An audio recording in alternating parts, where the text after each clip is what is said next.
Muy buenos días, tengan todas y todos ustedes, ¿cómo están? Espero que con menos frío que el día de ayer. Ayer estuvo haciendo mucho frío.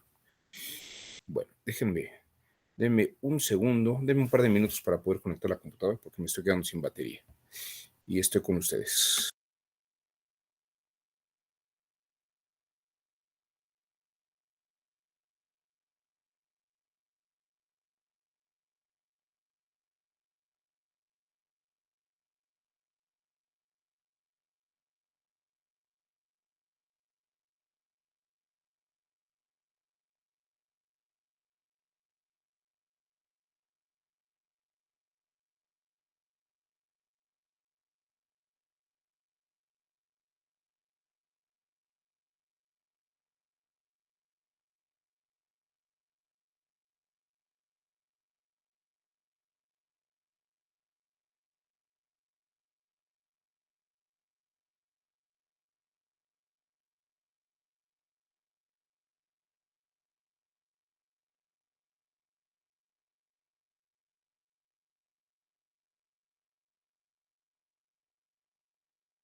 Muy bien. El día de ayer estuvimos platicando sobre lo que no tendría que hacerse cuando se evalúa una prueba, que es hacer conjeturas. Luego, bueno, más bien, partimos de una conjetura, pero no limitarse a una conjetura, ¿no? Eh, Luego, tratar de que las, eh, las hipótesis o las conjeturas tengan una conexión. Si no se tiene esa conexión, pues estamos perdiendo un aspecto importante de la valoración de la prueba. Y luego, lo último que comenté es una crítica incluso que hace Cohen a lo que algunos consideran que es una propuesta, pues, pertinente, que es la de considerar la estadística que se va llevando.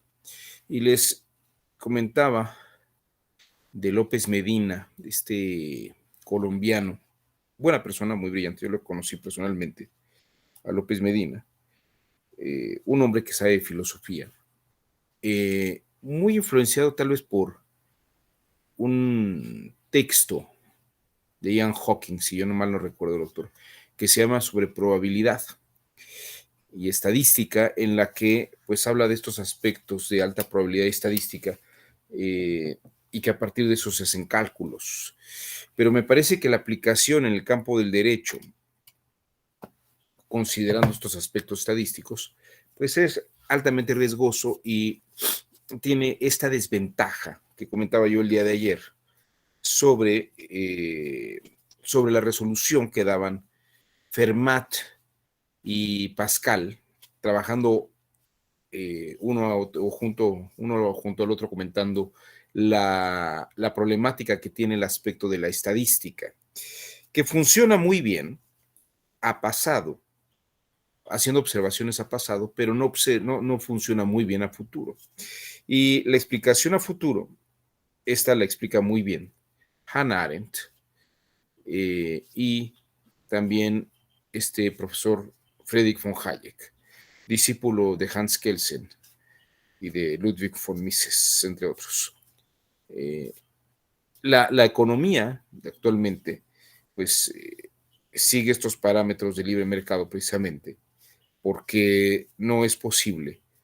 Dicen, no, se ha visto que estadísticamente la economía se colapsa porque precisamente hay muchos factores que no podemos tomar en cuenta. En el caso del derecho, existe esta multiplicidad de factores, sin duda alguna. Y esta multiplicidad de factores se dan en circunstancias, contextos, momentos, personas, y todo eso va dándole un carácter de variabilidad. Ciertamente podemos funcionar y operar en parámetros, eh, en márgenes, diríamos, sugeridos y resueltos con anterioridad. De hecho, un poco la labor y la función de que haya precisamente jurisprudencia o que haya precedentes y que haya resoluciones previas, sirven para orientar a los operadores jurisdiccionales en qué sentido asuntos similares se han resuelto. Pero eso no quiere decir que exista esta forma de resolución estandarizada. Y les decía yo en la sesión del día de ayer que pues hay algunos teóricos en ese sentido, como López Medina, que piensan que puede haber esta parte de estadística. Ayer precisamente di una explicación sobre por qué esta idea de la estadística no es muy buena idea. Pero hoy les voy a mostrar, y quiero que hagamos un poco esta reflexión, antes, en lo que termina de incorporarse el grupo, precisamente hacer una reflexión sobre esto mismo. Quiero mostrarles eh, quiero mostrarles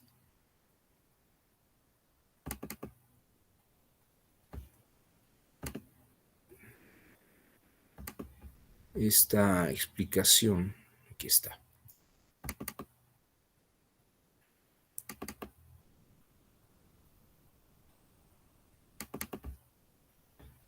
Miren, quiero mostrarles un esquema que hice a partir de un libro de López Medina que se llama El derecho de los jueces. No sé si ustedes lo han leído, pero va mucho en esta línea que platicábamos el día de ayer. Miren ustedes. Lo que propone López Medina para la implementación de un sistema como de precedentes, parecido al de Estados Unidos, pero no es como el de Estados Unidos. El de Estados Unidos funciona, el precedente funciona como una serie de criterios que en su colectividad, bueno, una serie de criterios en un asunto que en su conjunto orientan a una resolución. Y ese conjunto de criterios dentro de una resolución deben de servir de parámetros para otra resolución. Pero lo que hace López Medina es un poco, perdón usted la expresión, me parece que es un poco más burdo, por lo menos lo explica de una manera más burda. Él lo que quiere es encontrar líneas jurisprudenciales y entonces hace mapas de narrativas de resoluciones de asuntos. Y, por ejemplo, ve que estadísticamente los asuntos de cierto tipo se inclinan más en una dirección que en la otra, ¿no? Aquí tienen la propuesta de ley y tiene propuestas de resoluciones. O sea, estadísticamente saca el dato y a partir de la estadística, él encuentra lo que llama líneas jurisprudenciales, que gravitan de algún modo sobre lo que él llama sentencias hito, ¿no? Y a partir de eso puede encontrar como líneas y, por ejemplo, asuntos donde, por ejemplo, libre desarrollo de personalidad, él encuentra, por ejemplo, 6 sublíneas. Discusión social sobre si el consumo de drogas es parte de la autonomía de la persona, individuos que luchan para que sus decisiones en sus límites de la vida sean respetadas, individuos que luchan para que su orientación sexual sea respetada, en fin. Libre desarrollo de la personalidad, él encuentra como 6 grandes líneas por estadística. Entonces, si los asuntos van llegando y traen ese asunto sobre el libre desarrollo de la personalidad, ¿no? Si dicen que violan el libre desarrollo de la personalidad, ve en qué casillero cae. Y ya una vez que ve en qué casillero cae, trata de ver dónde va a caer. Por ejemplo, jóvenes que luchan por las decisiones de su personalidad sean aceptadas en instituciones educativas. Esta sería una sublínea y a su vez se le encuentra como 3 sublíneas. De tal modo que el trabajo jurisdiccional por estadística parecería que tendría que remitirse nada más a ver lo que el diagrama de flujo estadístico va estableciendo, ¿no? Eh, eso, eso es lo que se está pretendiendo ahora. Eh, claro que López Medina está atendiendo el asunto por resoluciones, no por criterios complejos de sentencia, que es como ocurre en Estados Unidos, ¿no? Entonces, lo que yo comentaba el día de ayer es que Jordi Ferrer, precisamente eh,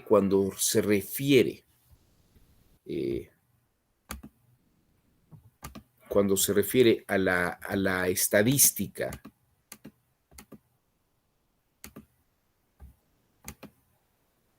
Jordi Ferrer Beltrán, es que luego hay un Jordi Nieva Feno, Jordi Ferrer Beltrán, lo que él considera que es una posibilidad que auxiliaría en la resolución de asuntos es que se siga la línea estadística, que es más probable que ocurra y que a final de cuentas un operador jurisdiccional parece que se guía por una línea más de estadísticas, lo que yo creo que ahí hay una confusión, como si alguien por experiencia siguiera más lo que estadísticamente ha seguido más.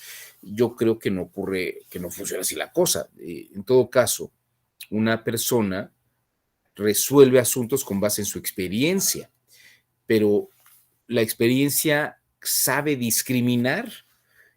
Lo que más haya resuelto no quiere decir que predomine su criterio jurisdiccional, ¿no? Más bien sabe medir en qué línea va más una resolución que otra. La mente no se guía por lo que más ha vivido. La mente, a partir de lo que vive, sabe distinguir, sabe matizar, sabe hacer contrastes. Entonces, cuando llega un asunto nuevo, con base en la experiencia, contrasta con qué resolución de experiencia puede operar más acorde. Pero eso no quiere decir que estadísticamente funcione más en esa línea, ¿no? Este creo que es un problema muy importante, porque hay obra en la que se maneja esta hipótesis sobre valoración de pruebas, que se siga lo que es más probable en un sentido estadístico, ¿no? Que es así como lo manejaba el Pierre-Simon de Laplace, este, este teórico francés, que precisamente pues, maneja la línea de que es más, desarrolla la teoría de la probabilidad eh, mostrando que hay cosas que son más probables que ocurran que otras. Pero ahora también lo que pasa es que el hecho de que haya ocurrido hacia el pasado, estadísticamente, no quiere decir que sea más probable a futuro. Yo no sé si ustedes hayan ido a un museo que se llama, creo que se llama Universia, que está en Ciudad Universitaria, aquí en la Ciudad de México. Si algún día tienen oportunidad, es interesante, tiene una sección solamente dedicada a la probabilidad y a la estadística. Por ejemplo, hay algunas cosas como la campana de Gauss, ¿no? Que un montón de canicas caen simultáneamente y la mayoría cae hacia el centro y las otras van cayendo hacia la periferia. Entonces muestra que es más probable que caigan hacia el centro que hacia las periferias. Pero eso es por un tema de concentración y de caída de cuerpos físicos. Pero a partir de eso empieza a ser teoría de la probabilidad, ¿no? Hay gente que ha hecho estudios sobre el melate, y a mí no me da pena contarlo porque creo que es una buena lección para todos. Durante muchos años jugué yo al melate con la idea de que podía uno estudiar la teoría de la probabilidad y ver qué tanto funcionaba algo, ¿no? Y sí, fíjense que hay estudios muy serios.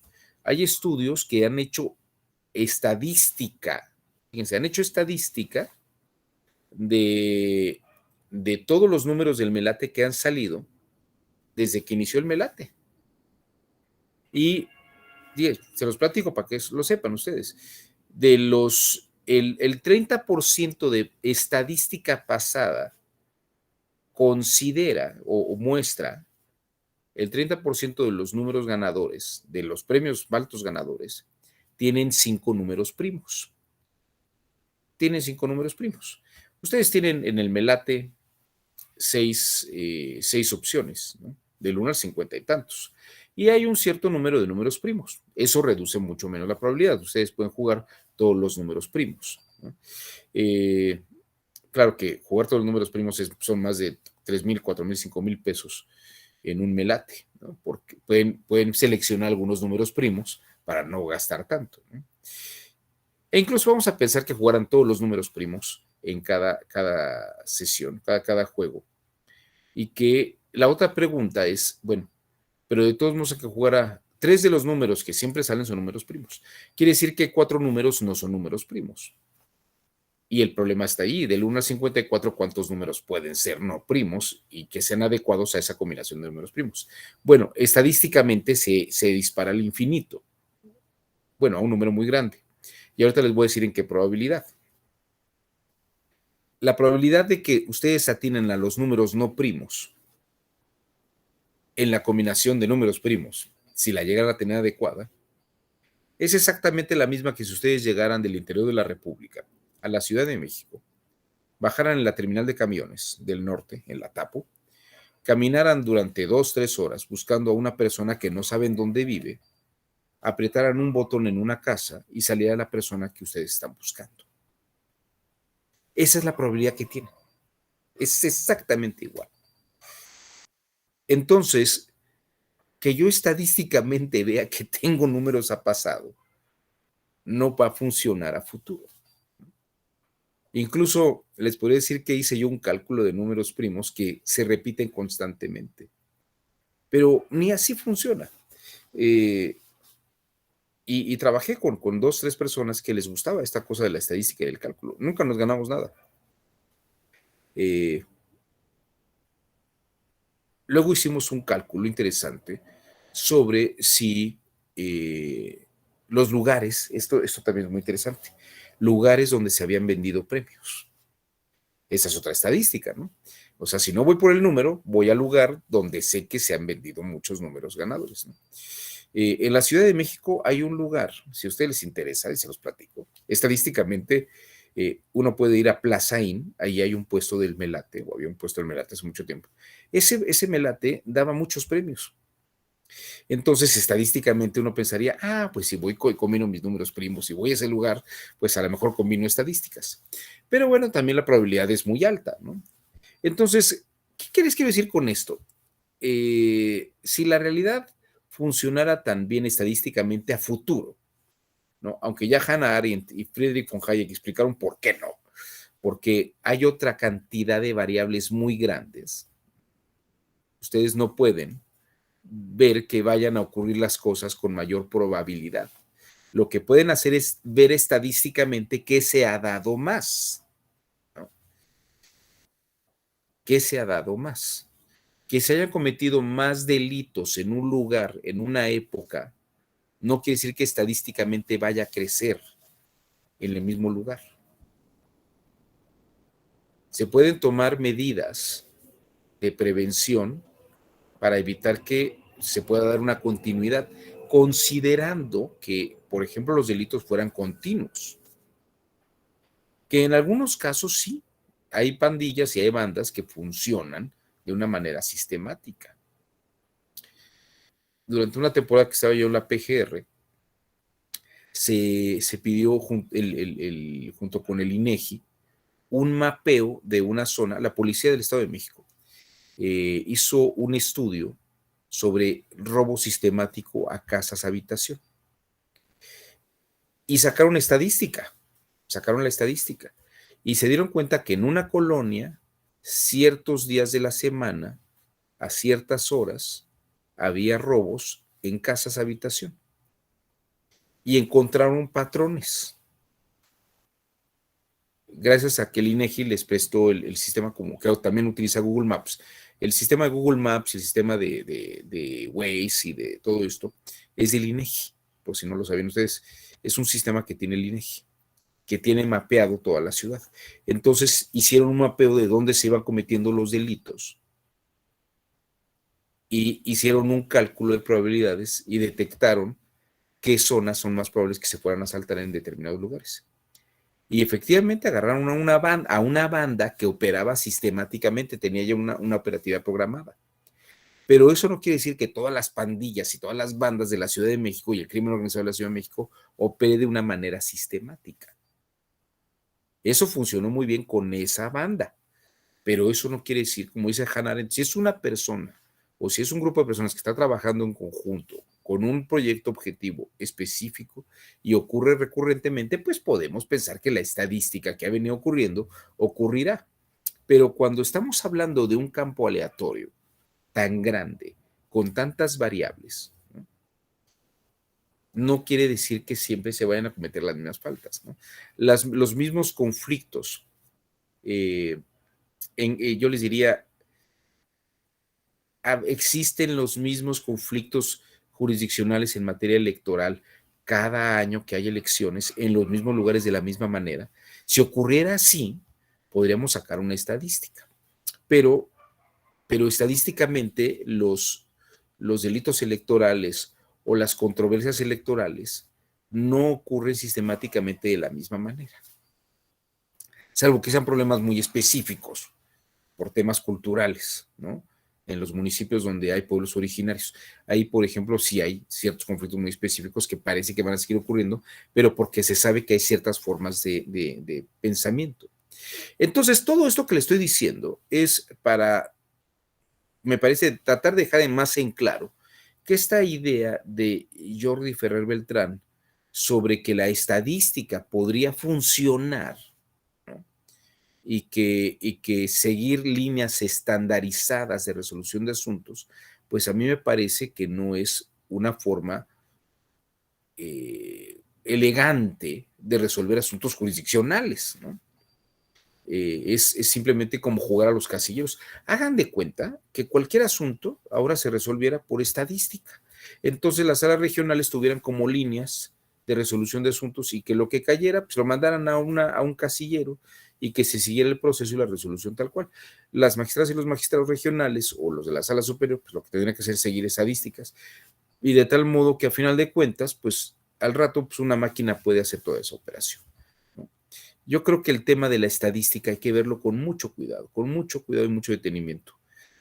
Creo que no es algo tan sencillo de afirmar, aunque hay algunos académicos que están muy obsesionados con estas fórmulas de abstractivas, como si funcionara la realidad con estos esquemas. Y esto me lleva a la siguiente observación.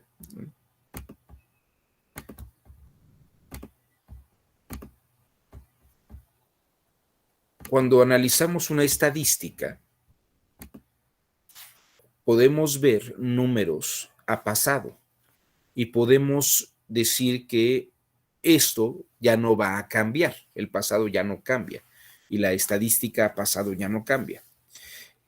Esos podemos decir que son conceptos, son verdades de razón y podemos intentar hacer como explicaciones sobre por qué se comportó así en el pasado. Pero esa explicación tampoco es muy veraz, porque si esa explicación genérica de algún modo nos da una justificación de por qué vino ocurriendo así del pasado, ¿por qué no podemos utilizar esa misma explicación para lo que vaya a ocurrir en el futuro? Y ahí es donde viene el problema, porque en el futuro luego las cosas no se comportan como pensamos que se van a comportar. Eso es un fenómeno. Eh, En cambio, cuando hablamos de la valoración de las pruebas en el presente y sobre eventos que están ocurriendo, pues nos encontramos frente a situaciones que son verdades de hecho, son cosas que van ocurriendo en la realidad. Y no podría aplicar una ley deductiva general abstracta del pasado al presente, por esto mismo que estaba yo comentando sobre la estadística. Eso sería, eso sería igual a pensar a que hay una fuerza eh, supranatural que hace que las cosas ocurran de cierta manera. Y eso sería como que decir que el destino acontece, ¿no? Y la verdad es que así no ocurren las cosas, sinceramente, no ocurren las cosas de esa manera. Las verdades, de hecho, se deben de apreciar. Y es que, fíjense, esta misma idea de las verdades de razón son verdades que en abstracto en nuestra mente pueden justificarse, pueden explicarse de una manera muy clara, ¿no? Eh, por ejemplo, este es el éxito de lo que llamamos la prueba tasada. La prueba tasada es una prueba en la que la ley ya establece números, cantidades, porcentajes, características que son medibles. Y claro, algo que cuadra en ese tipo de márgenes, pues no hay que discutirle. Los márgenes, las cantidades son verdades de razón. Pero cuando hablamos de cualidades, de circunstancias cualitativas que no son fácilmente ponderables, ahí hay un problema mayor, porque hay que medir que la circunstancia efectivamente encuadre en ese contexto. Y aquí es donde entra esta otra forma que conocemos como una libre apreciación de la prueba. La libre apreciación de la prueba, les decía yo en la primera sesión, pues es algo que propone Jeremías Bentham. Jeremías Bentham precisamente dice que limitarse solamente a la prueba tasada nos lleva a descartar otra serie de contextos o de elementos que son precisamente estas variables que no consideramos y que podrían llevarnos a reducir un juicio o una resolución a un campo muy limitado de pensamiento, ¿no? Esto es precisamente lo que nos lleva al campo de la libre evaluación de la prueba, que hoy, pues sin duda alguna. ¿Y cómo variamos? ¿Qué hay que considerar en la libre valoración de la prueba? Hay que considerar aspectos epistemológicos, contingentes y circunstanciales. El epistemológico es cómo se entiende, cómo alguien entiende algo. Podemos tener 5 o 6 testigos sobre un hecho y no todo el mundo va a apreciar lo mismo de la misma manera. De hecho, en la sala superior, tenemos magistradas y magistrados y no todos ven los asuntos de la misma manera. Es porque se construye la apreciación jurídico-científica desde distintas variables y contextos. Y precisamente se debate. En las salas regionales ocurre exactamente lo mismo. En los tribunales, en los colegiados de circuito, en todas partes ocurren esos aspectos. Y estas construcciones de apreciación toman en cuenta contingencias, contextos en el que los eventos están ocurriendo. Lo que se presenta como prueba, de algún modo se construye desde los que aprecian la prueba y también desde el contexto en el que se aprecia la prueba. Y utilizando el término de Michel Foucault, no todo ocurre de la misma manera en la misma forma. No todo ocurre de la misma manera en la misma forma. Foucault ya ha expuesto esta idea cuando habla de que no vivimos como en una hoja cuadriculada exacta. No vivimos en un cuaderno rayado en el que podemos distinguir exactamente los hechos y los actos y cuadrarlos todos de la mejor manera. Entonces la pregunta es, ¿cómo puedo hacer una prueba y medirla? ¿No? ¿Cómo puedo hacer una prueba y medirla? Y además, si hablamos de la sana crítica, pues ya platicamos un poco de ella ayer, ¿no? La sana crítica tendría no tener que tener vicios, ¿no? Y tener este planteamiento de análisis crítico. Y por el otro lado, les diría que lo que llamamos máximas de la experiencia precisamente es todo lo que esta experiencia acumulada nos marca como que es estadísticamente probable, ¿no? Ha pasado, qué es lo que más ha ocurrido, pero también a partir de eso podemos matizar, ¿no? Y contrastar si las situaciones pasadas responden a la situación concreta de este momento. Pero esas son operaciones que realizamos mentalmente. Y ahora me gustaría proceder a unos consejos, a unas pautas que sirvan como consejos para valoración de prueba. Creo que esto, si me preguntan, creo que esto es lo más valioso de esta plática que voy a dar el día de hoy, ¿no? Porque la pregunta que siempre se hace es cómo debo de valorar una prueba, qué debo de observar en la prueba. Y más allá de hacer una observación genérica de use su criterio, siga las máximas de la experiencia, opere con las... Les voy a dar algunas pautas muy concretas, muy concretas. Lo primero que debo decirles, ¿no? Y vamos a ir revisando esto, voy a ir haciendo algunas analogías para que ustedes puedan ir aterrizando esto poco a poco, con alguna metodología específica.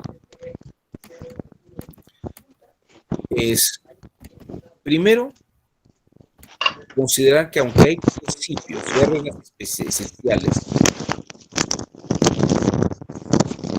creo que Adriana del Rocío tiene un problema con su micrófono. Adriana, ¿tiene usted un problema con el micrófono o con el audio? ¿Desea usted comentar algo? Es que está como abriendo el espacio. Bueno, a ver, aquí hay algo en el chat. Déjenme ver si hay algo en el chat. No, solamente buenos días. Bueno, no sé si alguien quiera comentar algo hasta aquí antes de que entren lo que son las pautas y los consejos. No sé si esta idea de la estadística queda clara. Yo la he visto en dos. Yo no pensé que fuera un tema tan importante. A mí me parece que el trabajar con la estadística es muy peligroso. Pero cuando vi estos textos de Jordi Ferrer Beltrán y que además eran textos que estaban sirviendo para capacitación de secretarios de estudio, eh, recuerdo haber recordé que leí hace tiempo un libro que se llama, en inglés se llama Against the Gods, contra los dioses, de un señor, no sé si se llamaba Goldman, el señor. Este autor escribió dos libros que se llaman La historia del oro y Contra los dioses. Y en la historia del oro habla sobre la historia del comercio a través del oro. Y en Contra los dioses cuenta la historia de los mercados de valores. Y en esta explicación de los mercados de valores hay un capítulo, un apartado muy importante sobre el tema de la estadística. Que las teorías de probabilidad en las bolsas de valores precisamente se basan en estadísticas, pero son estadísticas a pasado, no estadísticas a futuro. Entonces se explica que por qué el mercado de bolsa de valores es también un poco de un albur, ¿no? Porque no hay una exactitud en la predicción de cómo van a funcionar las acciones y la compra de valores. Entonces, cuando yo veía este texto de Jordi Ferrer Beltrán, pues a mí me parecía un poco peligroso, haciendo referencia a la explicación que di el día de ayer sobre Pascal y Fermat, dos grandes matemáticos que explicaban por qué la estadística funciona muy bien a pasado y se explica a pasado, pero no se explica a futuro, ¿no? Porque no existe esta fuerza que opere a través de nosotros. Nosotros somos los que hacemos las cosas. Y bueno, entonces esta era como la idea esencial y con esto quería terminar este apartado, ¿no? Ahora bien, vamos a ver entonces qué otras opciones tenemos para valorar pruebas, si no es por la estadística. Y aquí me voy a tomar la libertad de utilizar varias propuestas que me parece que pueden ser interesantes. La primera, y creo que vale la pena, lo comenté en mi sesión inaugural, es que todo asunto debe considerarse como una situación particular, como una realidad en sí misma. No pensar que la realidad funciona igual en todos los casos. Y que aunque tenemos precedentes o tenemos resoluciones previas, hay que ver si los principios que establecen esas resoluciones o esos criterios jurisdiccionales son aplicables o aplican al caso concreto, ¿no? Porque de algún modo los criterios o los criterios jurisdiccionales se convierten de algún modo en principios generales. No necesariamente principios, no son, pero principio general no es principio universal. Y aquí me gusta seguir a Tomás de Aquino en un pasaje de la Suma Teológica, que es de la segunda parte de la primera parte. La cuestión 94, artículo cuarto, dice que precisamente cuando hablamos de principios generales, la razón especulativa habla de cosas necesarias, ¿no? Porque además así ocurrieron en el pasado. Ya eso ya pasó y fue este razonamiento que se resolvió como en un pasado. Y hay como un principio común que es el criterio.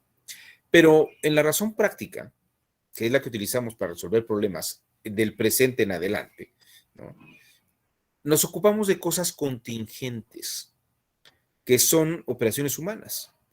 Y aunque tenemos estos principios y estos criterios, hay que ver cuánta necesidad, o sea, qué tan exactos coinciden estos criterios abstractos con el caso concreto.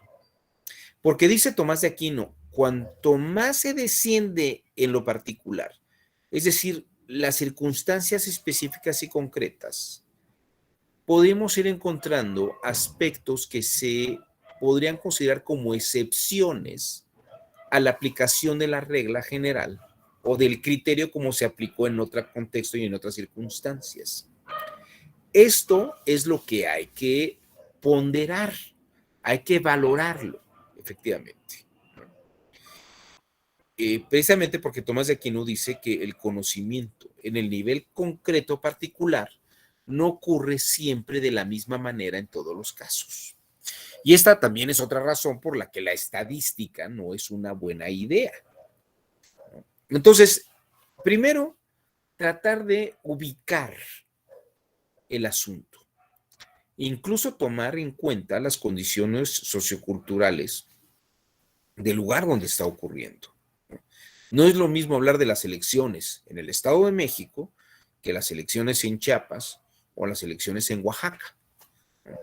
No es lo mismo hablar de municipios urbanizados que municipios donde no hay urbanización. Y no es lo mismo hablar de municipios donde hay pueblos originarios que donde sí los hay. Todos estos contextos nos deben permitir comprender, y lo digo con H, comprender todo el contexto en el que una situación se está dando. Entonces, esto es lo que hay que detectar. Primero, que cada asunto tiene una objetividad. Y hay verdad objetiva en el caso, pero tiene, como diría Michel Foucault, su propia microfísica. Tiene una microfísica, una micrológica, la lógica de este caso particular. Podemos seguir criterios de la sala superior, podemos ver resoluciones de las salas regionales, pero hay que ver en qué medida se ajustan a esas microfísicas, porque si no estaríamos cometiendo este error o este posible error que estoy marcando de López Medina, en cuanto que como son líneas generales, pues tienen que resolverse de manera igual.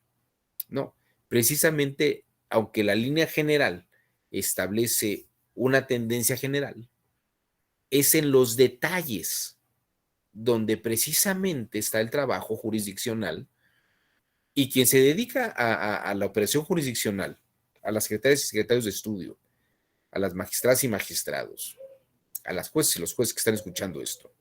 Ellos saben muy bien que el tema no es como encontrar una línea y resolver por estadística de la misma forma en que se ha resuelto. El tema está en los detalles, en las circunstancias particulares y específicas que hay que resolver. Si coinciden esas características particulares con la generalidad de todas ellas, y ahí está el meollo del problema, ¿no? Como diría Márquez Piñero, el kernel del asunto, el corazón del asunto, pues hombre, sería muy bueno resolverlo así. Pero a veces, que son la mayoría de las veces, los asuntos no responden a las mismas generalidades, sí a muchas parecidas, pero precisamente es en los detalles. Y creo que aquí es donde las secretarias y secretarios de estudio no me dejarán mentir. Es en los detalles del caso particular donde pueden tener dificultad en aplicaciones de criterios o de resoluciones en específicas, ¿no? Y esto es precisamente lo que Michel Foucault expone en su texto de la microfísica del poder. Dice, y es un elemento que quiero sacar de este texto, en cuanto que cada cosa tiene una condición particular, que es la que hay que descifrar. Repito, la realidad no es un mismo lugar. La realidad no es un lugar único. La realidad tiene diversos lugares que dan distintos matices que contienen situaciones particulares, ¿no? Y sobre eso vamos a explicar qué podríamos ir analizando poco a poco, ¿no? Y les voy a dar algunas pautas que creo que pueden ser útiles y que de hecho algunos estudios han marcado que son muy recomendables, ¿no? Pero bueno, antes de entrar en eso, a mí me gusta mucho pasar este videito de Foucault que es muy ilustrativo sobre lo que es contingente y lo que él llama los lugares que no son comunes, los llama heterotopologías. Hetero es como los otros lugares que no son el mismo. Y topología es el lugar, la descripción de un lugar. Topos es lugar. Entonces las heterotopologías son los otros lugares.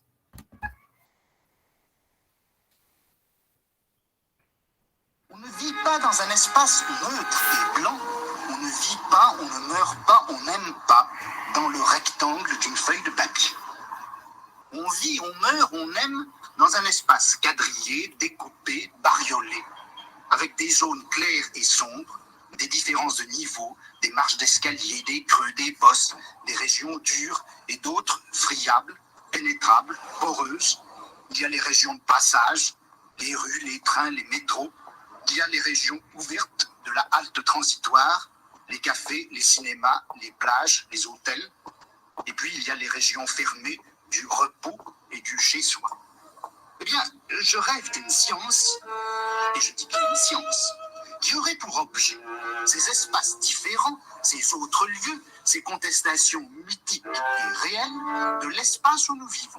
Cette science étudierait non pas les utopies, puisqu'il faut réserver ce nom à ce qui n'a vraiment aucun lieu, mais elle étudierait les hétérotopies, les espaces absolument autres. Et forcément, la science en question elle s'appelle déjà l'hétérotopologie. Y él le habla sobre hacer una ciencia que se llame la ciencia de la heterotopología. ¿Cómo resolver un problema? A través del lenguaje. ¿Cómo podemos resolver un problema? Bueno.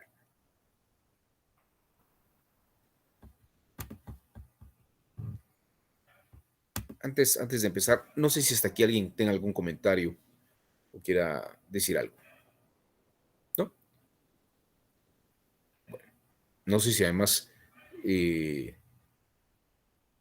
bueno, no sé si piense que estoy diciendo algo descabellado. Creo que estoy diciendo algo muy, muy adecuado a la experiencia. Y muy bien, gracias Ana Gabriela. Usted muy gentil. Bueno, vamos a ver estos parámetros que les quiero comentar.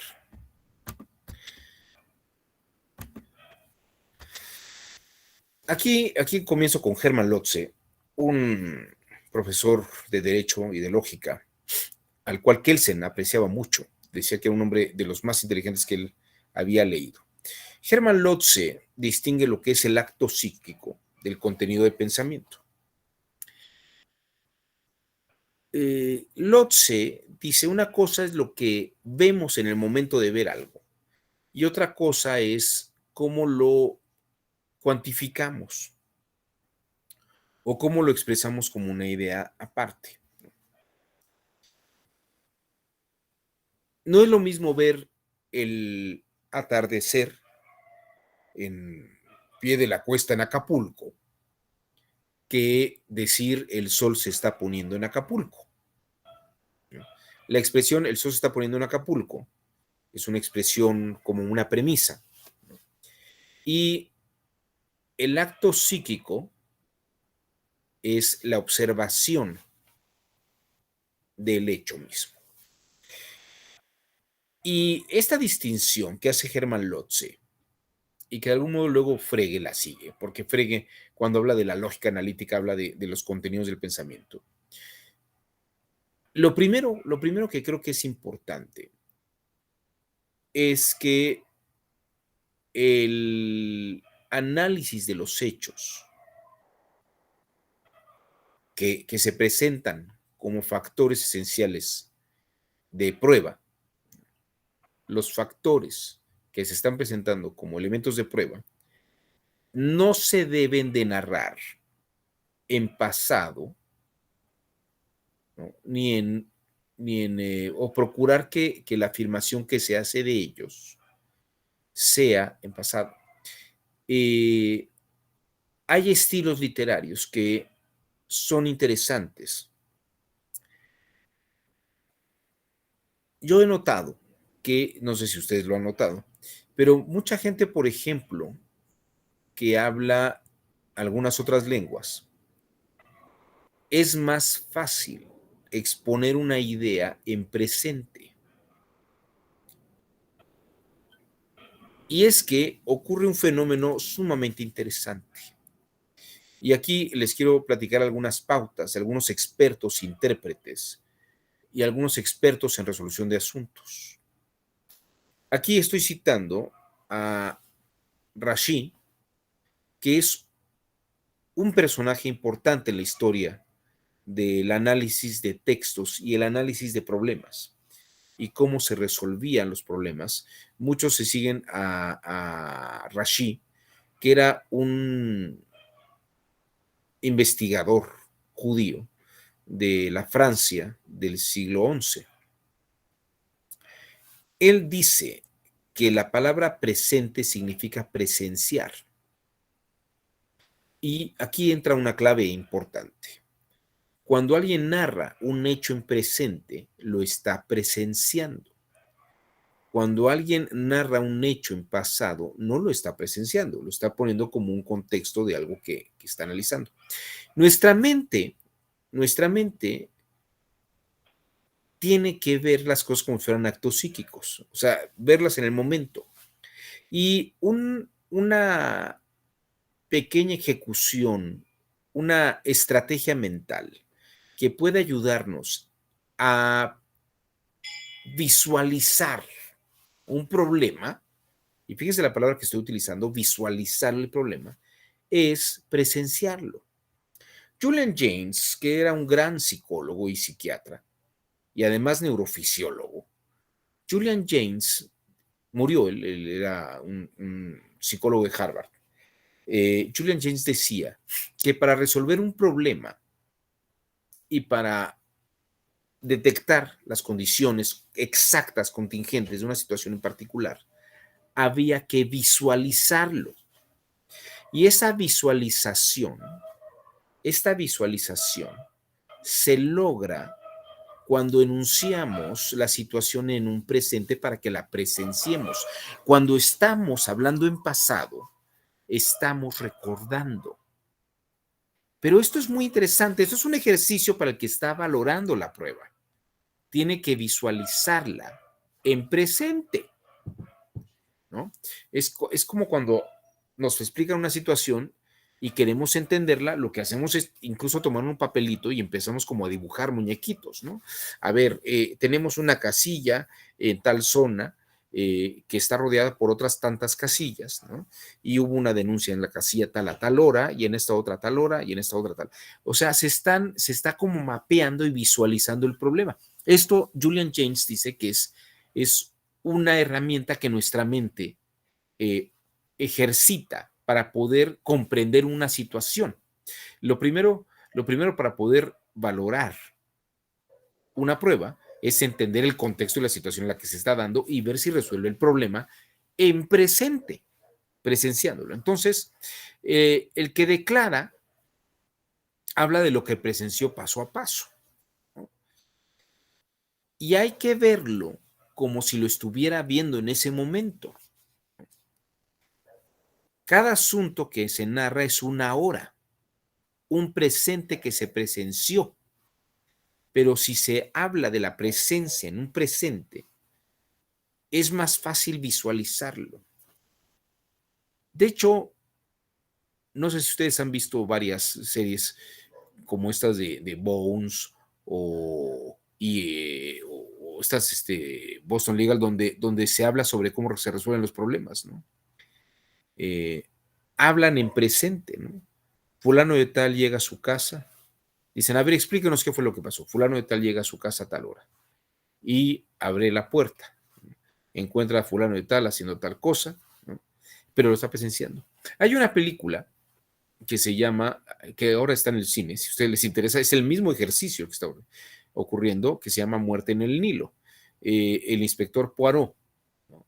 Que es un personaje de Agatha Christie, que Agatha Christie es una mujer muy inteligente, resuelve los problemas y cuando da la explicación, va narrando en presente, ¿no?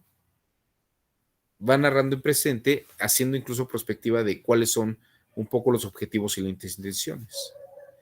Si fulano de tal es herido de una bala a tal hora y llega fulano de tal, se lo está llevando, pero está presenciando y está mostrando todo como en un presente, porque eso permite visualizar el problema.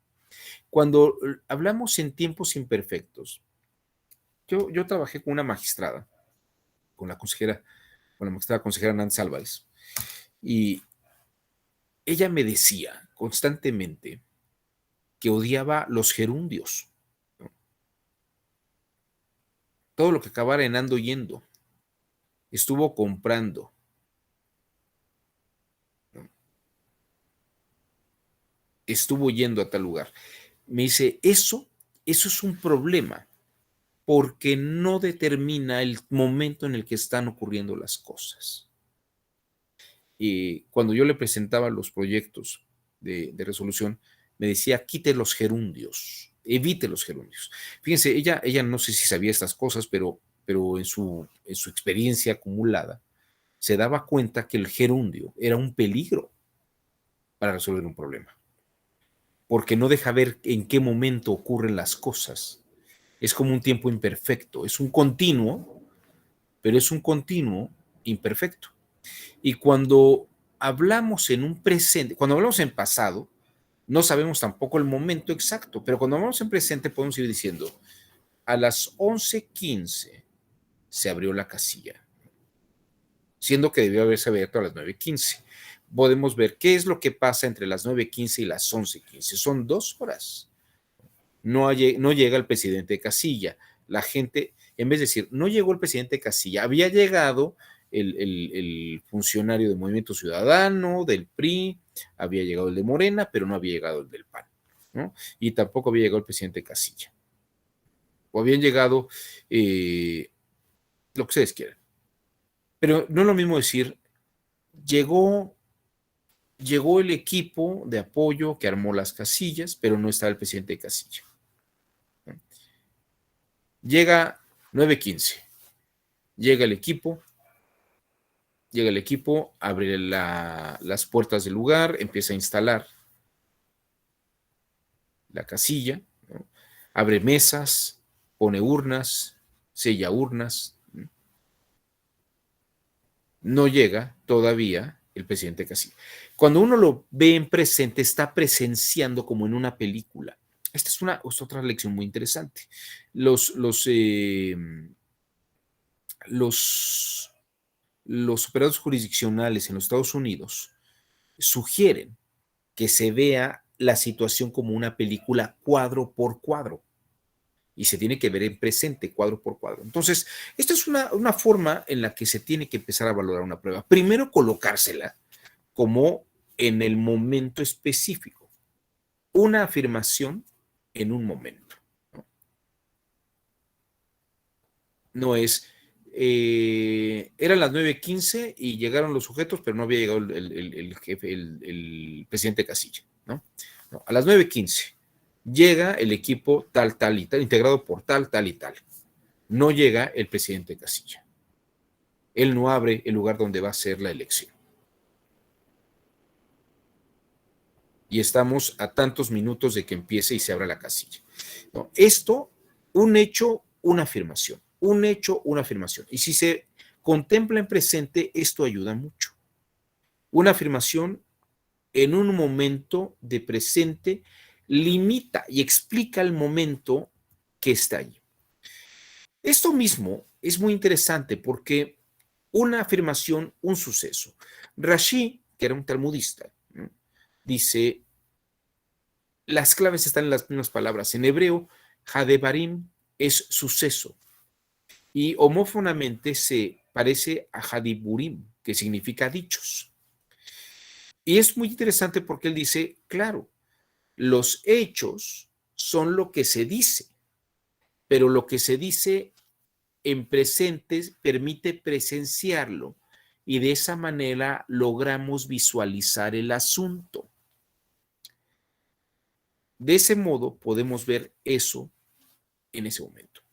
Esta idea que vemos en el mundo hebreo, los escolásticos musulmanes, entre ellos los grandes juristas islámicos, dice Ibn Yaldún en su Historia del Mundo Árabe, dice que estos grandes escolásticos y juristas árabes decían que había instantaneidad en el tiempo.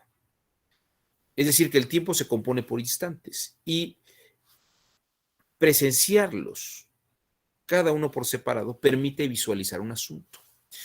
Daniel Kahneman, que es un psicólogo experto en toma de decisiones en materia de economía, no porque sea economista, sino porque se da cuenta que la gente toma decisiones en razón de apreciaciones que hace por informaciones que recibe, dice, los momentos de apreciación van entre 3 y 5 segundos. Los momentos en presente son de 3 a 5 segundos. ¿Cuánto puede durar el llegar a la casilla? Son las 9:15. Llegan los funcionarios de casilla, pero no llega el presidente Casilla.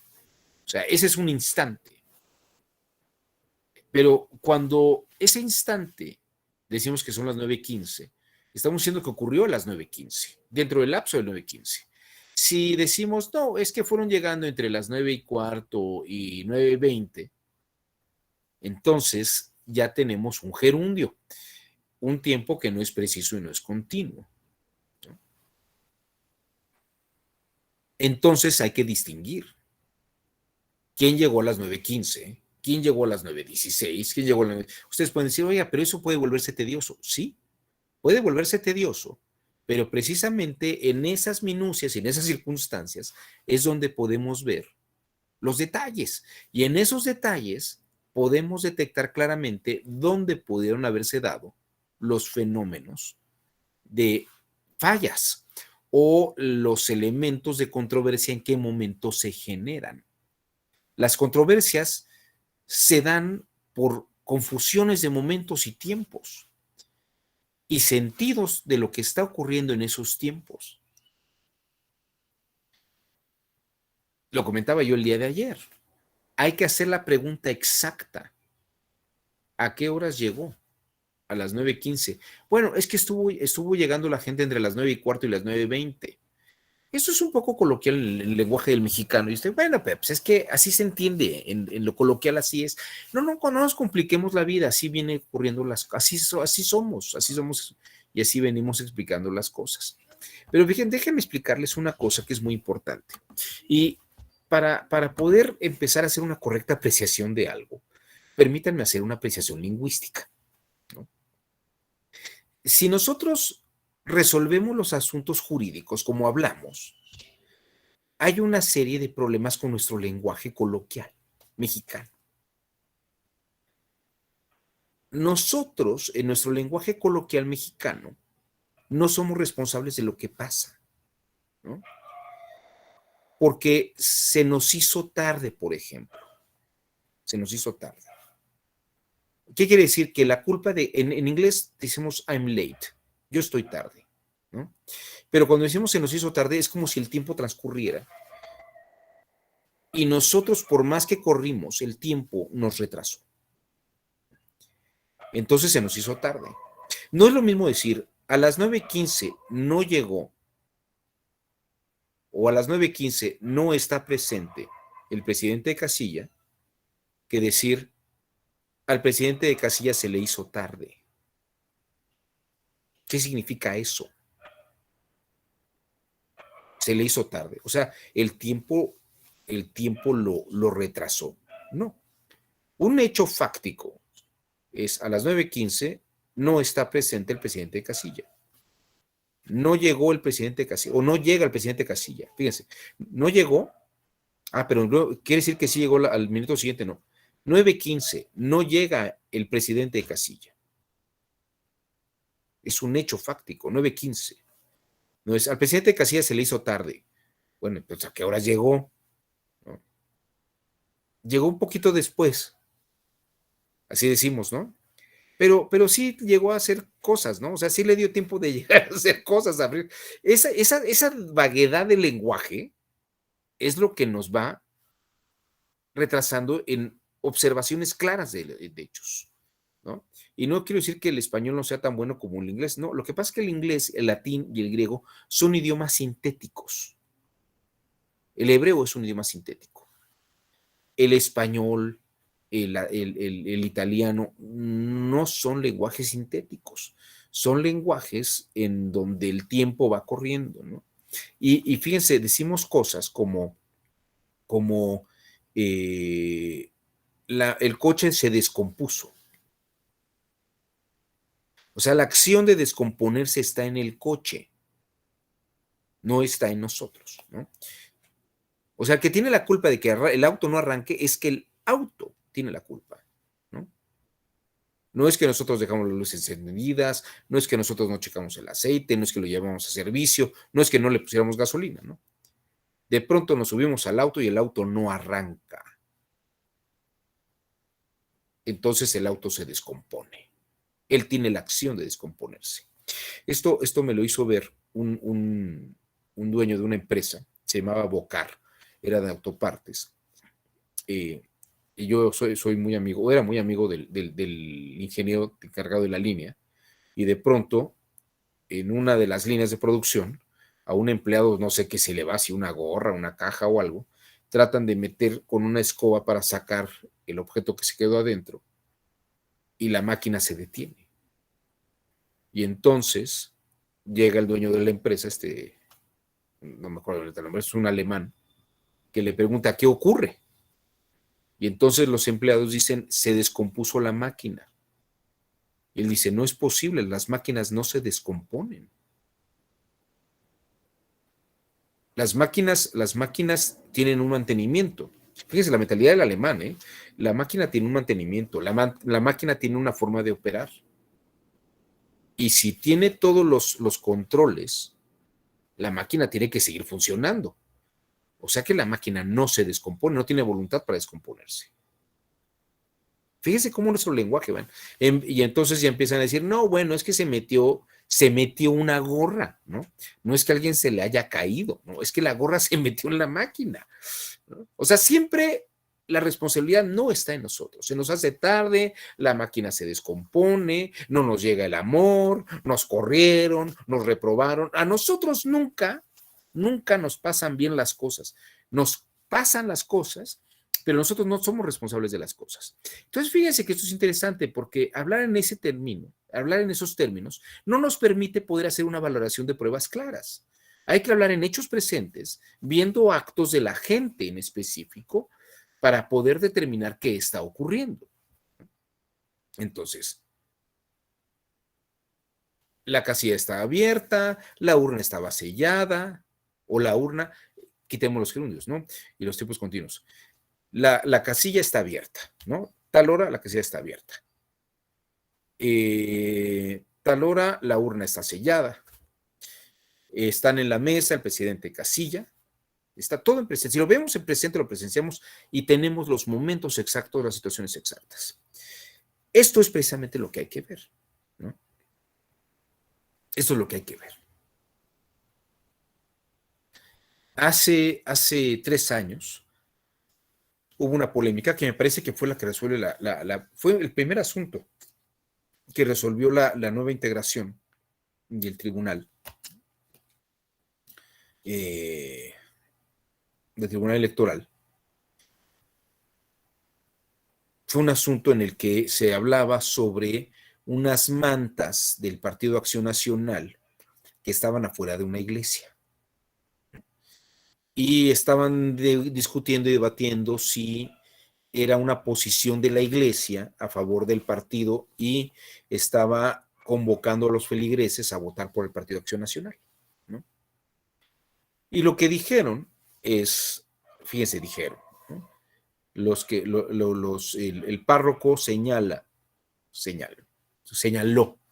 el párroco señala que ellos rentan las paredes de las iglesias para que pueda haber un ingreso de dinero, ¿no? Les da lo mismo que pusieran el anuncio de un cereal que ponerle un partido político, ¿no? Pero, bueno, habría que ver contextos, ¿no? Porque no creo que tampoco la iglesia aceptara que hubiera unos anuncios de Vicky Form o de ropa íntima de mujer para que pudieran hacerse un dinero en la iglesia, ¿no? Creo que ese tipo de razonamientos podría ser muy claro. Pero el asunto es este tipo de detalles, ¿no?, que se expresan en un lenguaje ambiguo son lo que hace muy confuso el estudio y el análisis de un caso. Y obviamente la valoración de la prueba tiene que hacerse en el tiempo que se pueda presenciar el hecho mismo, porque en el hecho mismo, el acto psíquico de presenciarlo nos permitirá valorarlo de facto, como una verdad de hecho, no como una verdad de razón en abstracto, porque no es una verdad de razón, es una verdad de hecho. Es un hecho que está ocurriendo en un presente específico, en un tiempo específico. ¿De acuerdo? Entonces, esa es la primera pauta para valorar una prueba. Ver los hechos en presente, ¿no? Visualizarlos en presente, ¿eh? Evitar los gerundios, evitar los pasados, verlo como una película en presente, en tiempo presente. Aquí y ahora, así, así, así, así, ¿no? Esa es como la primera pauta que quiero señalar, ¿no? Bien, no sé si hasta aquí alguien quiere hacer algún comentario. No sé si a alguien le haga sentido incluso lo que estoy diciendo, cómo a veces es confuso este empleo del lenguaje. Pero es un ejercicio interesante. Planteen el asunto. Yo sé que cuando llegan los asuntos, llegan en expedientes y vienen en tiempos pasados, en presentes, en futuros, en gerundios. Pero ustedes deben de ordenar y sentarse a verlo en presente. Visualizarlo como una película cuadro por cuadro en presente. Y en un momento de decir, a ver, detén esta película. En este cuadro está ocurriendo esto que no cuadra con lo que está ocurriendo en estos otros cuadros. Y además está violando tal normatividad que está presupuesta. Es como si nos volviéramos expertos en lo que es continuidad de una película, ¿no? Es muy probable que ustedes a veces no se den cuenta que hay errores que se cometen, ¿no?, en películas, ¿no? Hay una película que está llena de errores de continuidad, que le dieron muchos premios, que es la película de Roma. No sé, no sé quién era el director. No sé si era Cuarón o alguno de estos. Pero, por ejemplo, en la película de Roma hay una escena donde unos sujetos llegan con unas maletas y las ponen arriba de la cama y están platicando. Y de pronto, en la siguiente escena, las maletas ya no están arriba de la cama, sino que están en la parte de atrás, ¿no? Entonces, ahí es donde pueden decir, a ver, detente, en este cuadro, en el cuadro anterior estaba esto, en el cuadro presente está esto. Todos son presentes, pero pueden verlos como una película. Todos son presentes y lo están presenciando, pero cuando de pronto ven que en un cuadro algo no es coherente con otro cuadro, algo ya no cuadra, ¿no? Estas son las apreciaciones que hay que hacer. Es un ejercicio que se recomienda. Visualizar como una película con puros presentes. Esto es muy importante. Entonces, esa es como la primera pauta que les quiero comentar esta mañana, ¿no? Vamos a la segunda. Si ya estamos viendo que podemos visualizar un asunto por instantes, vamos a hablar ahora de Baruch Spinoza. Dice Baruch Spinoza que hay que analizar las cosas en cada fragmento. Fíjense, este es otro judío, no es musulmán, pero era un holandés muy brillante, probablemente una de las mentes más brillantes del siglo XVII. Baruch Spinoza incluso fue consejero de varios empresarios que iniciaron la Bolsa de Valores de Ámsterdam, ¿no? Baruch Spinoza dice, los enunciados no son separables de sus acontecimientos momentáneos. Fíjense, aquí parece que es como si estuviera siguiendo a Rashi. Dice, el momento con el enunciado se conforman como partes de un todo en un instante. Esta idea que yo utilicé de Foucault en la microfísica, parece que Baruch Spinoza también lo menciona. Es decir, frase, un instante, una frase, ¿no? Y esas frases y esos instantes son como una microfísica, son como un pequeño universo que hay que tomar en esa coherencia determinada.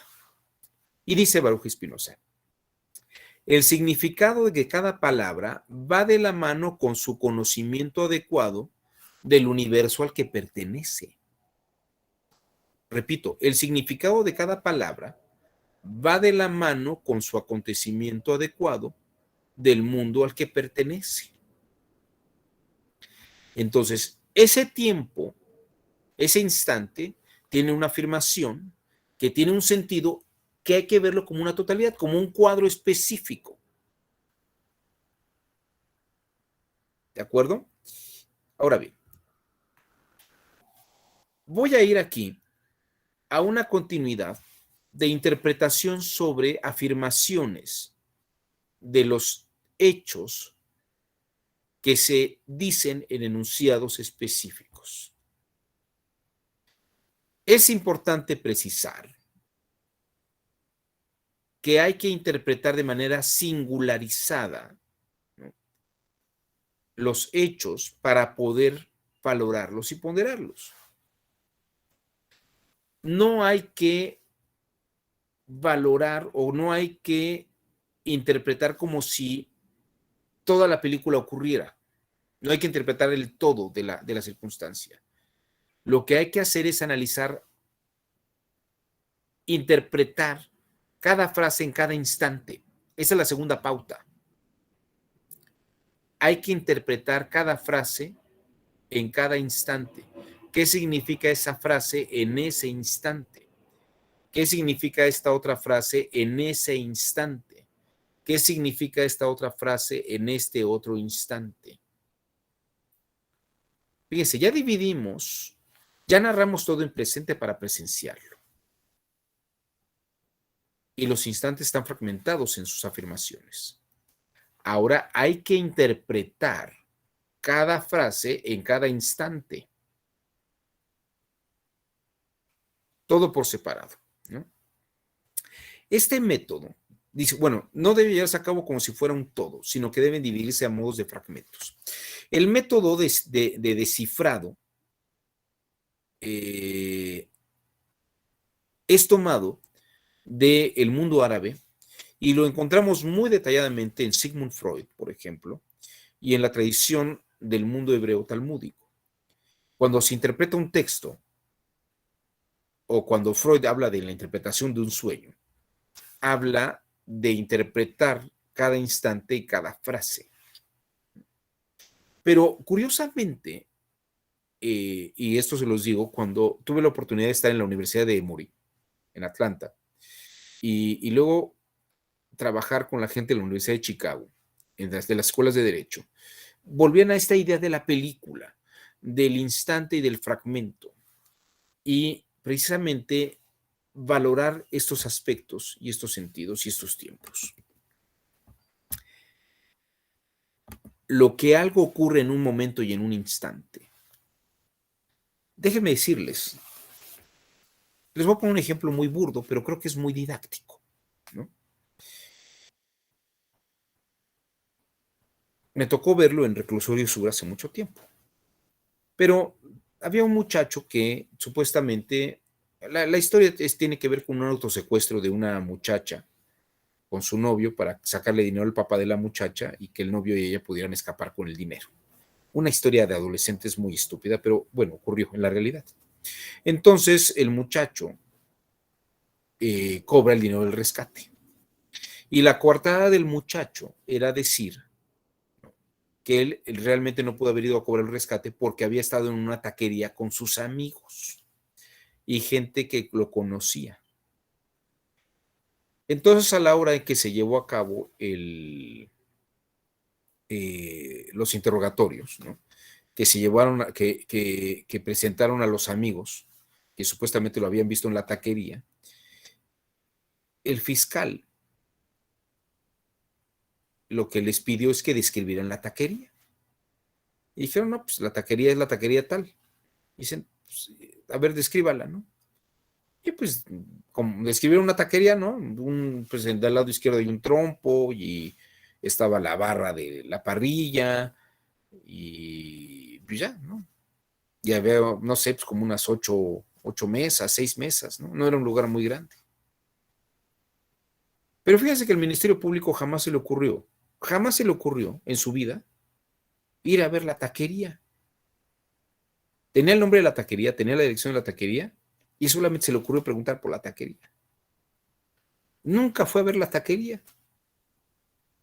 Si hubiera ido a ver la taquería, se hubiera dado cuenta tal vez que, como lo describieron estos sujetos que en su vida habían estado en la taquería, la describieron con colores que no tenía. Que la taquería, pues sí tenía una parrilla y tenía un trompo, como todas las taquerías, pero no estaban en los lugares que precisamente habían señalado. Todos esos detalles son bien importantes. Todos esos detalles son bien importantes. ¿No? Imagínense describir el momento de una elección, ¿no? Hasta saber dónde estaban las urnas, dónde estaba la mesa, dónde estaban sentadas las personas, exactamente cómo estaban colocados, cómo se habían sentado, a qué hora estaban sentados de cierta forma, si siempre conservaron el mismo lugar, ¿no? Si se llevaba un control. Fíjense, esto es bien interesante. Llevaban un control de cuántas boletas habían dado a cierta hora. Había quien se había tomado la molestia de ver el número de boletas que se habían dado a cierta hora. ¿Se llevan conteos de esto? De esto son controles, son controles. Pero a la hora de valorar una prueba, esos controles permiten visualizar un hecho de facto. Cuando estaba yo revisando todos estos procedimientos en los Estados Unidos, déjenme comentarles que para mí fue un descubrimiento esto, porque de pronto decían que había robado un fulano con una descripción, me tocó verlo en un proceso, decían fulano de tal, lo acusan de haber robado algo en tal parte. Y luego dicen y se fue corriendo, y luego lo detectaron corriendo a otra distancia, en una carretera, donde no hay vías de transporte público, ¿no? Bueno, era una carretera que no pasa un camión o un pecero, un metrobús, un taxi, no pasa eso, ¿no? No iba en bicicleta el sujeto, de pronto lo encuentran, detienen a un sujeto en tal parte como 20 minutos después. 20 minutos después, y era una distancia como de a 20 kilómetros, ¿no? O 25 kilómetros, que el sentido común nos puede llevar a ver que si el sujeto corriendo al máximo de velocidad, aunque fuera maratonista, ¿no? Pues no corre 1 kilómetro en 1 minuto, o a lo mejor lo corre el primer kilómetro, pero no el segundo, ni el tercero, ni el cuarto, ¿no? Entonces, me acuerdo mucho que el abogado decía, su señoría, si mi cliente fue el que robó y lo detectaron y lo encontraron y lo detuvieron en el kilómetro 25, absuélalo por favor, porque deberíamos mandarlo a las Olimpiadas, ¿no? Es un sujeto que corre una distancia brutal en un tiempo muy corto, ¿no? Ese tipo de detalles son lo que lleva a ver claramente una prueba, ¿no? ¿Cuál es la prueba? La prueba es que iba con los mismos, con unos tenis del color que lo escribieron. Era un muchacho de color, o sea, negro. Era un tipo que llevaba una playera naranja, así lo escribieron, y unos jeans. Y lo que presentan son testimonios, ¿no? Testimonios. Y tal vez la imagen de una cámara mal puesta en que se ve un sujeto con una camiseta de color blanco, porque no se ven los colores, en la tarde-noche. Entonces, luego detienen a otro sujeto y si es una persona negra, una persona de color, es una persona que llevaba una playera, pero pues la película nada más se ve que es clara, pero no se ve el color exactamente, aquí es naranja.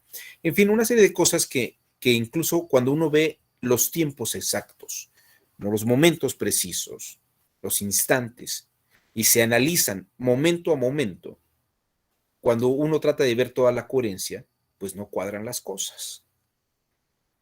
Entonces, fíjense bien, presenciar en presente, cuadro por cuadro, enunciado por enunciado. Y hacer una interpretación de instante por afirmación. Instante por afirmación. De tal modo que cuando se ve cuadro por cuadro, se puede ver que hay tantos kilómetros, tanto corre una persona. Y eso es precisamente lo que hay que visualizar. Veo todo por separado. Ya que vi todo por separado, ahora sí puedo hacer una interpretación de una situación completa, ¿no? En la que, como vi los detalles, puedo ponderar que la persona, salvo que se pudiera probar que tomó un transporte público o se subió a un transporte o tomó una bicicleta, no pudo haber corrido esa distancia en ese tiempo, ¿no? Si pudiéramos tener exactamente, hay denuncias de pronto durante las elecciones, ¿no? Y a veces tenemos la fortuna de ver grabaciones en teléfonos celulares, pero a veces no podemos ver disturbios, podemos ver que gente llega y destroza las casillas de electorales, podemos ver que se meten personas y podemos oír declaraciones que dicen que eran del sindicato, ¿no? O que eran de un grupo de golpeadores, pero el hecho fáctico no es igual a lo que se dice de. En un hecho fáctico tengo algo que ocurre y algo que se está afirmando. Sobre creo que vi, parece que. Ahora, si hay un sujeto que sí estuvo allí y pertenece al sindicato, él pertenece al sindicato, pero no podemos decir que todos los demás que estaban con él pertenecen al sindicato y que era una operación del sindicato. Estas generalizaciones tenemos que evitarlas. Y precisamente en ese lenguaje conciso, claro, situacional, contextual, es lo que hay que analizar. Son consejos, son pautas muy importantes. De hecho, decía Freud que cada imagen tiene un significado para cada uno que lo está viendo. Cuando le preguntaban en su interpretación de los sueños, ¿qué significa que alguien se case? ¿No? En los libros del siglo XIX decían, si alguien se casa, quiere decir que alguien va a matar, ¿no? O si alguien se muere, quiere decir que alguien se va a casar. O si alguien tal, quiere decir que va a tener un hijo, ¿no?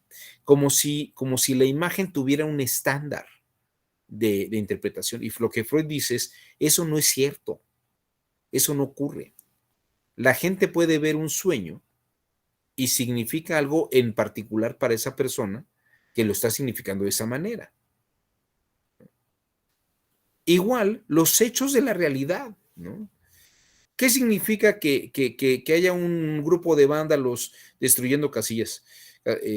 Pues es que son los del sindicato, ¿no? O son la mafia del poder, ¿no? O son los de la izquierda del partido tal, ¿no? No, eso no significa nada. No podemos hacer suposiciones, ¿no? Y si se hacen denuncias, se tienen que probar, ¿no? Es que recibió un dinero en un café y uno es el poder político de tal y el otro es el hermano de fulano de tal, ¿no? Bueno, ¿no? Y a lo mejor venden drogas, ¿no? No sabemos. O sea, el hecho de que se haya recibido una bolsa con dinero, y además nadie vio la bolsa de dinero, ¿no? Sí, escuchamos que dicen, no, pues aquí hay un dinero. Y luego poco ayuda algún funcionario público, ¿no? Que podría ser el presidente de la República, que todavía le echa y dice, no, es que ese dinero eran aportaciones. O sea, como que diciendo, no, bueno, sí llegó, pero llegó al partido, pero no era malo, era dinero bueno, ¿no? Pero pues también es una afirmación que no se prueba. O sea, incluso él, aunque la confiese, pues una confesional no es exactamente una prueba, ¿verdad?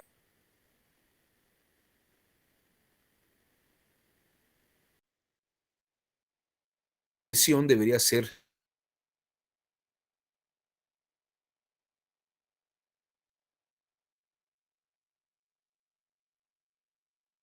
película documental que se llama Acapulco 68, que habla sobre el conde de Cuarone, que era un conde italiano que se casó con una mexicana, que tenía un hijo adolescente y con el conde de Cuarone tenía otra hija pequeña.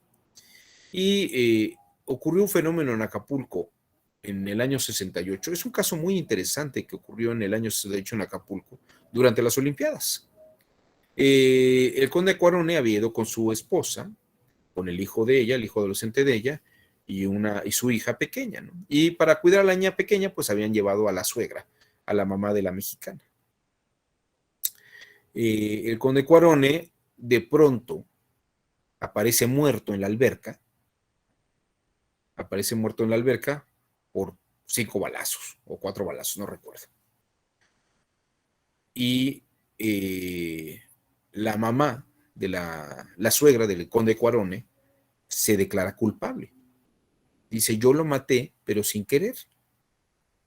4 balazos. Y entonces cuenta una historia. Fíjense qué historia cuenta. Cuenta que estaban en la alberca y que ella le había dicho que le interesaría mucho aprender a manejar un arma de fuego para defenderse, porque el crimen estaba muy duro. Y entonces el conde Cuarón le dice, en la habitación hay un arma, bájela y yo le explico cómo se usa. Y entonces dice la suegra que ella fue por el arma, no sé si conocen esta historia, ella saca el arma y baja a la alberca. Y dice que al momento de entregársela, en el momento que se le va a entregar, se le dispara el arma.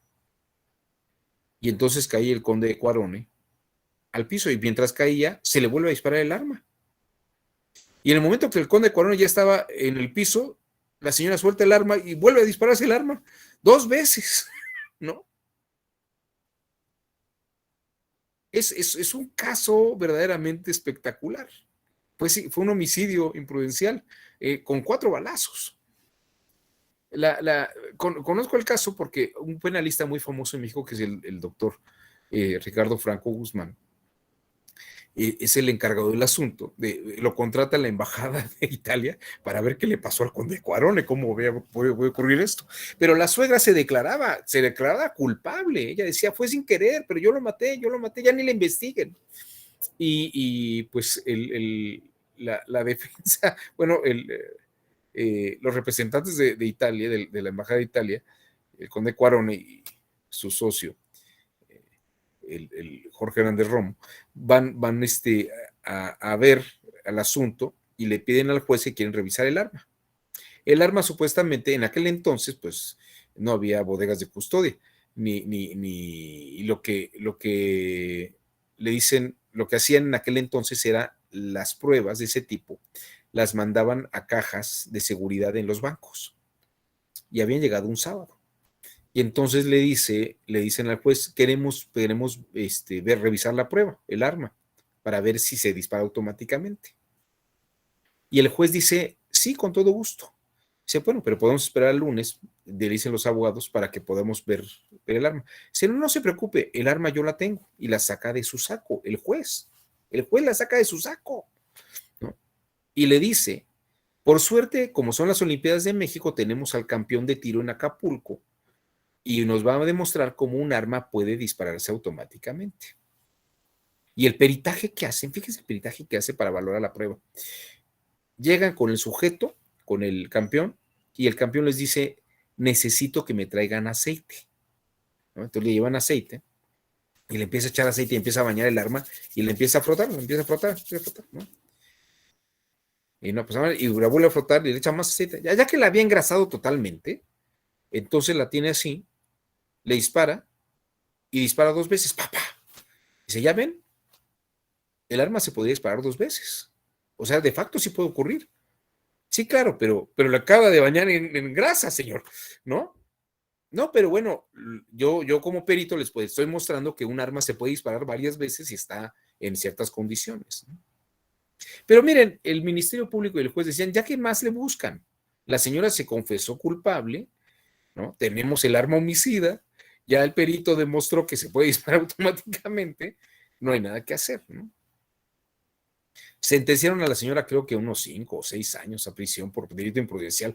Pero bueno, esto es muy claro. O sea, el hecho de que haya una prueba que no cuadra, aunque haya una persona que confiese, tampoco significa nada, ¿no?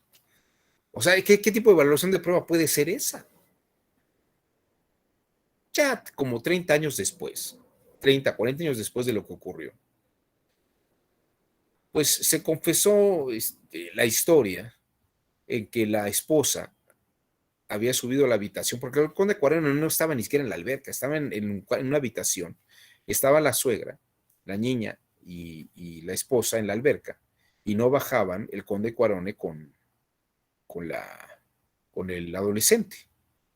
Y cuentan que sube la esposa y se encuentra al conde con el hijastro, con el adolescente en la cama.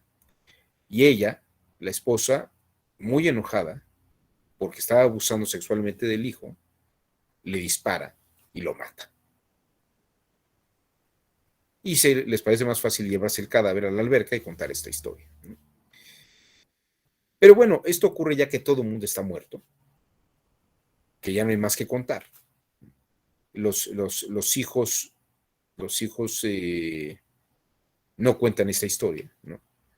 Los que lo cuentan son precisamente los involucrados, los abogados y la fiscalía que cuenta toda esta historia, y que les parecía más fácil que para que no hubiera un escándalo y no fueran a meter a la muchacha, la suegra se echa la culpa, ¿no?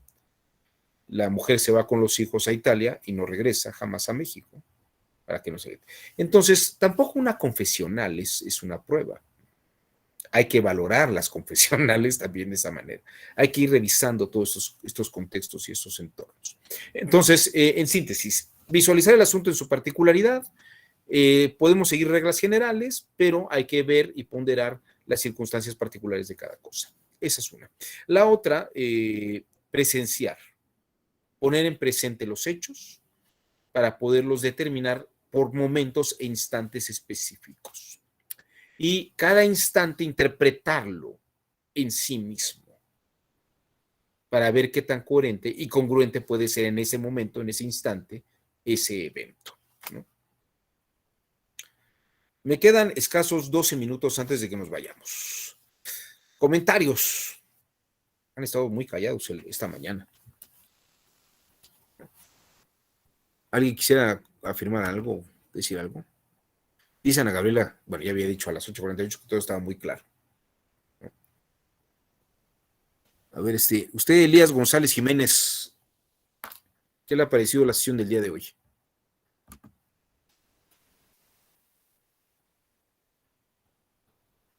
Muy se me hace que no está Elías. A ver, Guillermo Cárdenas, ¿usted tiene alguna opinión? ¿Qué le ha parecido la sesión del día de hoy? No, pues yo creo que Guillermo Cárdenas también se fue al baño. A ver, Leticia Matías, ¿usted anda por allí?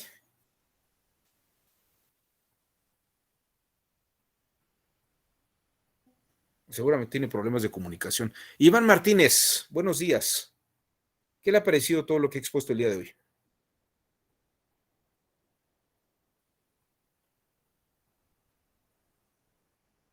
Ay, qué pena.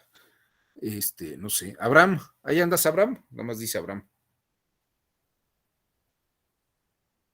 Hola, hola, ¿sí me escuchan? ¿Cómo estás, Abraham? Bien, bien. Pues muy interesante. Pues sí está, yo creo que sí hay que valorar exactamente todas las pruebas en su contexto y en su momento. Me recordó un poco a a Carneluti cuando decía que había que analizar cada caso en concreto. Entonces sí, realmente muy, muy interesante y me gustó mucho la cita de Foucault también. ¿Tú a qué te dedicas, Abraham? ¿Eres secretario o qué haces? No, yo me dedico a la parte de transparencia, en el Instituto Nacional Electoral. Ah, muy bien. Y bueno, y aprovechando toda esa parte de transparencia, ¿qué tantos controles tienen para transparencia, Abraham? Pues sí son muy estrictos, al menos por parte de nuestra unidad. Ajá. Son bastante estrictos. Hay que,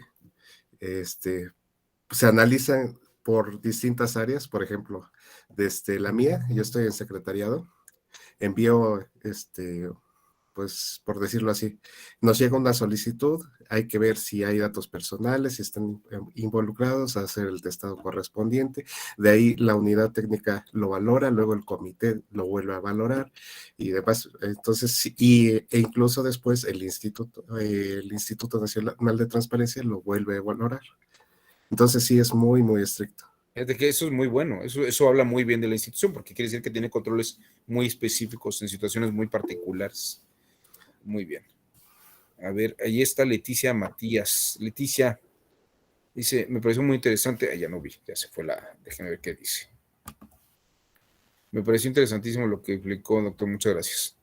Ah, bueno, muchas gracias a ti, Leticia, que por lo menos apareciste. ¿Tú a qué te dedicas, Leticia?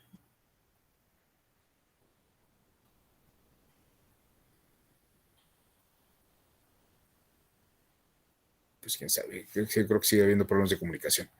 Bueno, ¿alguien más? ¿Alguien tiene algún comentario? ¿Les parece que hay algo que no haya sido como muy claro? ¿No? ¿Alguien le hizo sentido? No sé, ¿le tocó en algún momento ver alguna serie de imprecisiones o este tipo de análisis que no se hicieran con estos rigores y que quedaran cosas como muy abiertas? Seguramente hay quien recordará algo de esto en algún momento. Bueno, sobre lo primero que platicamos sobre, a ver, dice Leticia, por el momento no estoy trabajando por problemas de salud. Dice, trabajo en el órgano. Por el momento no estoy trabajando por problemas de salud. Trabajaba en el órgano superior de fiscalización como auditor. Ah, bueno, pues ahí Leticia, usted seguramente tampoco se le iba a una, tenía que revisar todo con lupa, ¿no? Todo este aspecto, toda la fiscalización y la auditoría se hace con lupas y se hace con mucho cuidado y detenimiento. Fíjense que es muy interesante, son estas cosas que hay que ir ejercitando. A lo mejor lo que he dicho le ha hecho sentido. o a lo mejor no sé. Pero siempre hay que mirar estas cosas. Es un tema de lenguaje muy importante. Bueno, pues si no tienen ustedes más dudas, el día de mañana vamos a revisar algunas pautas de valoración que hace la Corte Interamericana de Derechos Humanos, que sirven como auxiliares, pueden ayudarnos a visualizar cómo ponderan ellos las pruebas. Y haremos una revisión sobre valoraciones de narrativas e interpretación de narrativas. Perdón, porque finalmente los hechos, como lo dije en algún momento, los hechos deben de probarse, pero lo que se prueba de facto no es el hecho mismo, sino la narrativa que describe una mecánica de hechos sobre esos mismos. Entonces ya veremos esto el día de mañana con más detalle y pues si nadie tiene algún otro comentario o pregunta o queja, ¿no? Bueno, pues les agradezco su generoso tiempo y que tengan muy buena semana. Nos vemos el día de mañana. Gracias, doctor. Buen día a todos. Hasta luego. Excelente.